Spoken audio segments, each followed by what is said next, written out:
గరుడ పురాణం ప్రకారం అబద్ధాలు చెప్తే ఎలాంటి శిక్షలు పడతాయో తెలుసా? గరుడ పురాణం ప్రకారం అబద్ధాలు చెప్పినా, తప్పులు చేసినా ఎలాంటి శిక్షలు పడతాయనే వివరాలు ఇప్పుడు మనం తెలుసుకుందాం. మన సనాతన ధర్మంలో అనేక గ్రంథాలు ఉన్నాయి. అందులో ముఖ్యమైన గ్రంథం గరుడ పురాణం. ఈ గరుడ పురాణం గురించి అపరిచితుడు సినిమా చూశాక చాలామందికి గరుడ పురాణం గురించి ఇప్పటికీ గుర్తుండిపోతుంది.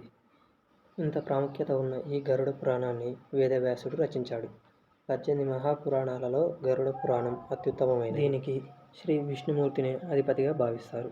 ఇదిలా ఉండగా గరుడ పురాణంలో ఎవరైనా అబద్ధం చెప్తున్నారా లేదా మోసం చేస్తున్నారా, నిజాయితీగా ఉన్నారా అనే విషయాన్ని కొన్ని సంకేతాలను బట్టి మనం తెలుసుకోవచ్చు. ఈ సందర్భంగా ఆ సంకేతాలేంటో ఇప్పుడు మనం తెలుసుకుందాం. ఎవరైనా వ్యక్తులను నమ్మి గుడ్డిగా మోసపోవడానికి అనేక కారణాలున్నాయని గరుడ పురాణం పేర్కొనబడింది.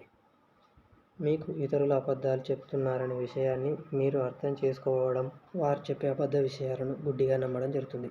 కాబట్టి అబద్ధం చెప్పేవారు కదలికలను, మాటలను, కొన్ని సైగలను బట్టి వారు చెప్పే అబద్ధాలను గుర్తించవచ్చు. గరుడ పురాణం ప్రకారం కళ్ళు కొన్ని సంకేతాలు, ముఖ కవలికలను బట్టి మనిషి మనసులో ఆలోచించే విషయాలను అర్థం చేసుకోవచ్చు.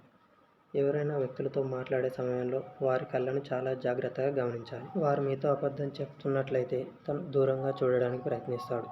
ఎందుకంటే వారి చూపు ఒకే చోట స్థిరంగా ఉండదు.